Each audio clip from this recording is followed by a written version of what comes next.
تمام باتیں امام الانبیاء، امام اعظم، قائد اعظم محمد کریم صلی اللہ علیہ وسلم کی سنا رہے۔ کہیں کوئی سننے والا یہ نہ کہے کہ آپ سختی کر رہے ہیں، آپ جذبات میں بول رہے ہیں، آپ تو ویسے ہی فتوے لگا رہے ہیں۔ میں نے یہ تمام مسئلے کسی مولوی کے فتوے سے نہیں سنائے، کسی شیخ کا فتویٰ ذکر نہیں کیا، یہاں پہ حدیث رسول ہے، حدیث محمد ہے صلی اللہ علیہ وسلم۔ اللہ کے نبی فرماتے ہیں جو عورت خوشبو لگائے اور پھر کسی قوم کے پاس سے گزرے، خوشبو لگائے پھر کسی قوم کے پاس سے گزرے اور اس کی خوشبو نامحرم مردوں تک پہنچے، نامحرم ناک اس عورت کی خوشبو کو سونگے، فتویٰ سنیے امام کائنات کا، امام اعظم کا، امام الانبیاء کا، محمد الرسول اللہ کا۔ اللہ کے نبی اس عورت کے بارے میں کیا کہہ رہے ہیں جو خوشبو لگا کے اپنے گھر سے نکلتی ہے، غیر مرد عورتوں، غیر مردوں کے پاس سے گزرتی ہے، اس کی خوشبو ان غیر مردوں کے ناکوں میں پہنچتی ہے۔ اللہ کے نبی فرماتے ہیں فَهِيَ زَانِيَةٌ زَانِيَةٌ زانیہ، یہ بدکار ہے، بدکار ہے، بدکار ہے۔ اپنی بیویوں کو تیار کروا کے شاپنگ کے لیے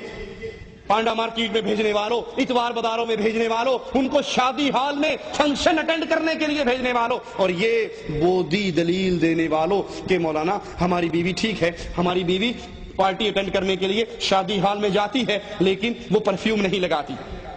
کیا وہ میک اپ کر کے نہیں جاتی، کیا فیس پاؤڈر اس کے چہرے پہ نہیں لگا ہوتا، آئی لائنر، لپ لائنر، آئی شیڈ،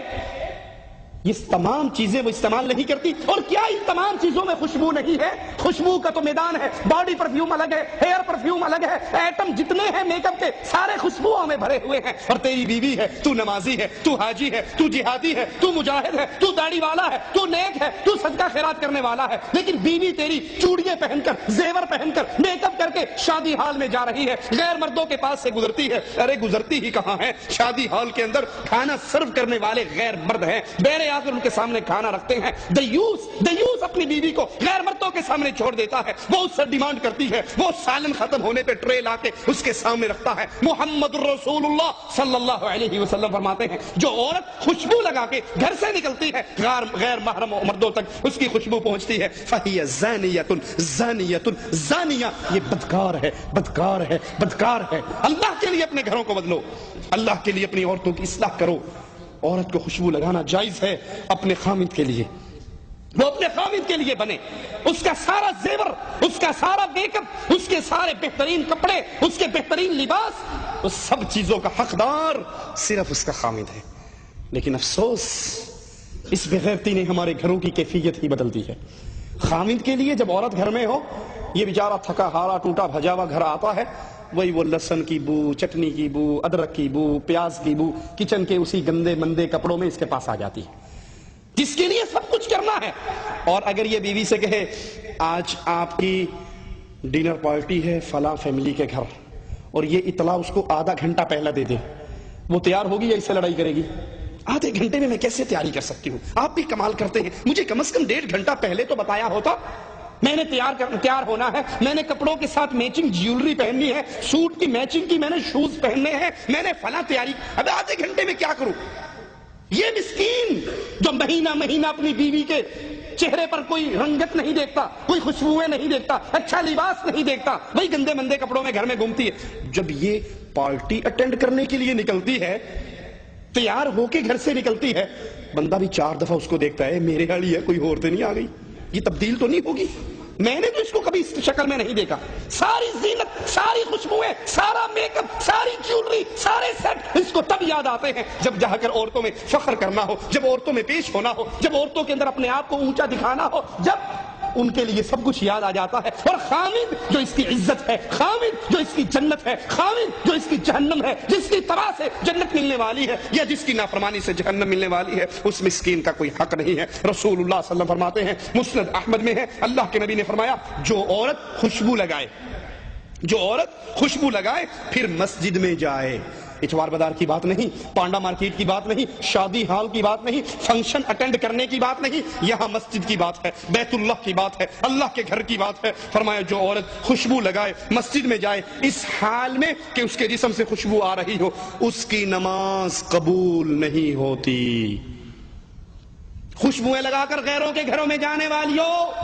خوشبو لگا کے شاپنگ کرنے والیوں، میک اپ کر کے شادی ہال میں جانے والیوں، محمد کریم کی بات، زیدی کی بات نہیں، سید صاحب کی بات نہیں، شاہ صاحب کی بات نہیں، مولوی شیخ کی بات نہیں، امام الانبیاء کی بات ہے، جس کا تم نے کلمہ پڑھا ہے، جس کا تم کلمہ پڑھ کے اسلام کے دائرے میں داخل ہوئی ہو۔ محمد کریم فرما رہے ہیں جو عورت خوشبو لگا کے مسجد میں جاتی ہے نماز پڑھنے کے لیے، اس کی نماز اس وقت تک قبول نہیں ہوتی جب تک وہ غسل جنابت کی طرح غسل نہ کر لے۔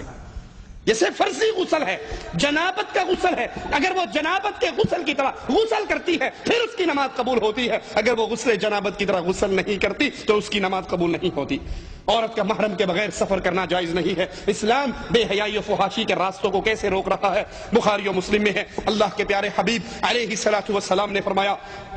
کوئی عورت سفر نہ کرے الا مع ذی محرم، سوائے اس کے کہ اس کے ساتھ کوئی محرم رشتہ دار ہو۔ سائل کھڑا ہو کر کہتا ہے یا رسول اللہ صلی اللہ علیہ وسلم، میں نے اپنا نام آپ کے ساتھ جہاد پہ جانے کے لیے غزوے میں لکھوایا ہے، اس حال میں کہ میری بیوی حج کے لیے جا رہی ہے،